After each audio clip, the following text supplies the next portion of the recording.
We're on OnlyFans too right now? Not yet. I wanted to tell you guys that we have a couple of new hot pieces from Rolex, a couple of super complicated pieces, and independent, so it's a nice variety between hot Rolexes, complicated pieces, and value for your dollar, so stay tuned.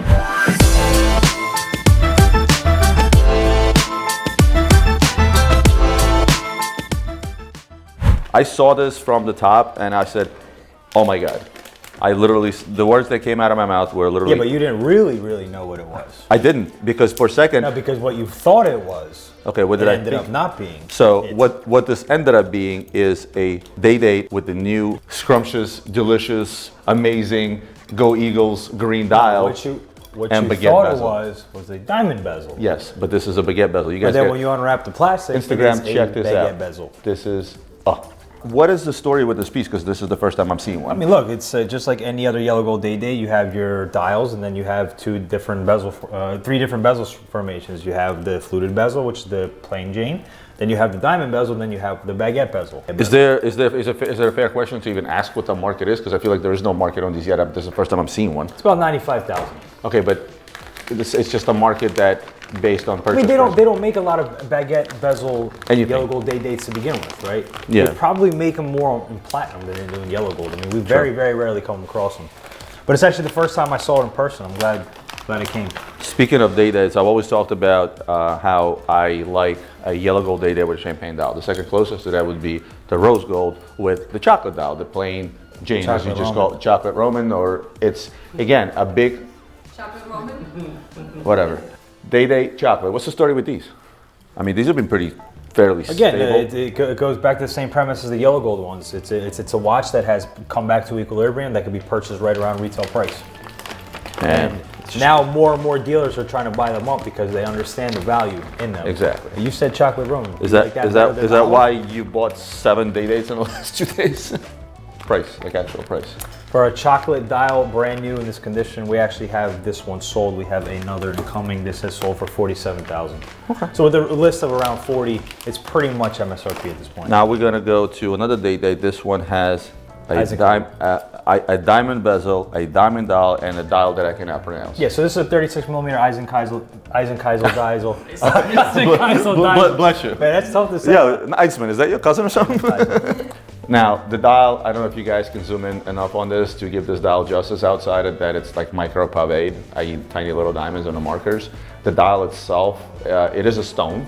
Again, I've always talked about this. Anything from Rolex that has a fancy dial, and by fancy I mean stone, diamonds, other stones or whatever it might be. Again, they're gonna make a lot less of. So when you guys ask for, well, what is collectible? You get into the realm of this price range. How much does this go for about? This one goes for 55. So you get into that, higher price range. If you're looking to get something that's going to be unique and something that down the line is a potential collectible, you look for basically exotic dials, and it's easy to prove upon that if you look backwards and you look at auction results of some older Daytonas and older day-dates. Well, the ones that fetch all the money are the ones that had like funky dials. It's also very important to point out, especially on like a lot of the meteorite dials, a lot of the 𝗙𝗲𝗄𝗎 dials, that the actual dial itself is of utmost importance. So I will not buy it if I personally feel that the dial is not pretty. Because they're not the same. Right, exactly. Like you can get 2 of the same watch and one dial just won't be as pretty as the other, if that makes sense. I just like the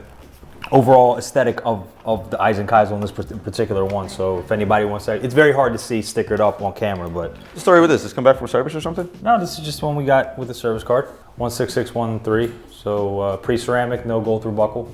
But with the service card, I like to buy these up with service cards because it's a watch where it's not yet vintage and the integrity of the watch isn't lost by sending it to Rolex service. But what happens is for a 16613 pre-ceramic old buckle with no gold, a lot of times the bracelet can be really bad, right? It can be a lot of stretch, a lot of wear. Better than the older Datejust or Presidents, but still, I like to buy them up service because it just basically puts the watch back to new condition and it's wearable and it's presentable. So I like it. Now, in terms of value, it's actually 16803. This one. I mean, if you think about value-wise, yeah, the dip I don't think affected these. In fact, for a long time, you could be picked up stupid cheap as one of the sleepers that I always talked about, and I said, hey guys, don't sleep on these, don't sleep on this. And they kept going up and up and up and up because, again, it's an affordable option for a two-tone Rolex, which is one of the most classic watches out there. We forgot the little hang tag. What do these go for there, Adrian? That particular example is going to run you about $9,000, $9,500 pending condition. Again, it's 10 grand or under for a two-tone sub,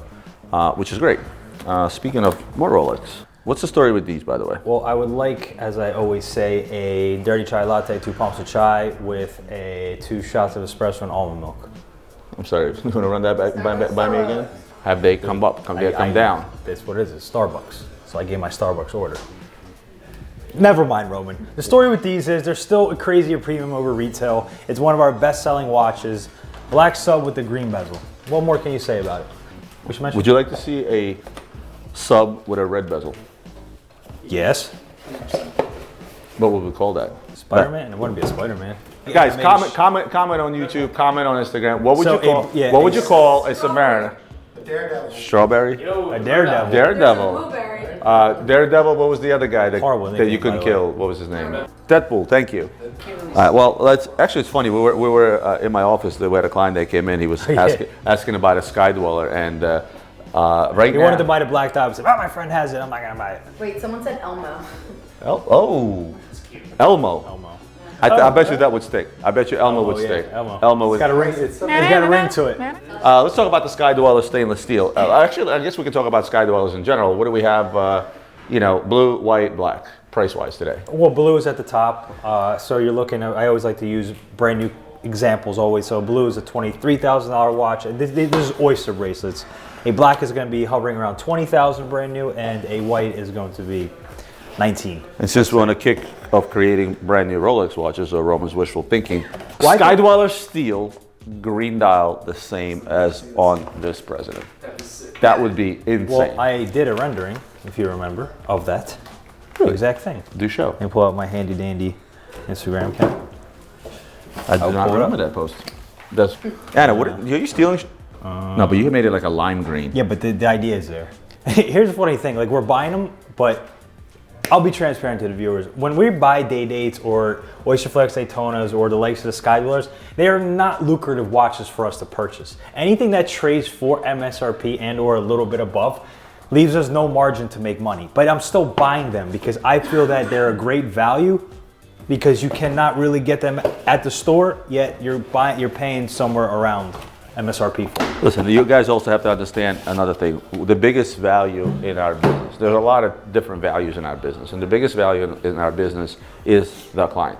Our returning client percentage is hovering around 70%. That means 70% of our business are return clients, which means we try to treat our clients right by either bringing them the best deals or whatever it might be. Numerous things that we do here. Put on these shows for you guys, right? In a business, any business, not just our business, there's a thing called average value of a client over time. So imagine you had, easy math, 100 clients. You took the top 20 off, because these are the guys that are like, either constantly trading or buying, stuff that you would consider an abnormal buying pattern. You take the lowest guys off, the lowest 20% off. These are the guys that maybe a one in a lifetime purchase, or guys that just like purchase once and will never buy a watch again, right? And then you take the 60%, right? And that comes to a dollar figure in terms of either revenue or margin, whatever you want to look at, or profit, right? Those are the three things you can, then you can take it over time, 5 years, 4 years, 3 years, 2 years. Now that kind of number puts a actual dollar value on a client. If I sell one of these Day-Dates and I don't make 10% margin and I make 2% margin, but I acquire a new client or make an existing client happy, there's a huge value behind that. Because a new client that I may have possibly acquired with that watch, if I know that my average revenue per client is dollar figure X over 3 years, that's what that client is worth to us, and this is in dollar terms. A little free business advice for you guys out there that wanted to know that. IWC, i.e. International Watch Company. Oh, all right, so what we have here, IWC Perpetual, Portuguese Perpetual. I've always talked about value. I guess we can talk about both watches at the same time. Yep. If you guys want to talk about value, right? Here's a full-blown IWC Perpetual for you. Rose gold white dial that is an absolute insane value. It's a full-blown perpetual calendar from a reputable company, an automatic that you can pick up 20 grand or under. And if you want to take the deals further, we have an IWC 𝗕𝗏𝗬 tourbillon, which kind of fits the same bill of a precious metal precious metal, high complication piece from a very, very reputable brand at huge savings off MSRP. Again, I think that retails for around 100 grand, and it can be picked up on. It can be picked up slightly under 30 grand. I think these watches, give or take. What's in here, Adrian? Oh, yeah. Oh, what? This is a good one. Oh, it's a Bulgari. This is, in my opinion, one of the best looking current production skeletons. The best bang for your buck right here. This ceramic skeleton by Bulgari. I kind of just want to keep the tape on. You want to keep the tape on? Just keep the tape on. How about we take the tape off? Take the tape off. All right. So let's show it this way. First of all, obviously. Let me put it on wrist so they can let's see the skeleton. Look at the skeleton. Can you see me behind the skeleton? It's a very big thin dial, watch, big case. But it's a big case, so it's like one of the thinnest watches out there that wears big. Like, it is so freaking cool on the wrist. It just lays flat. There's no 3D element to it. It's like a part of your wrist. 𝗕𝗏𝗏, the UR100.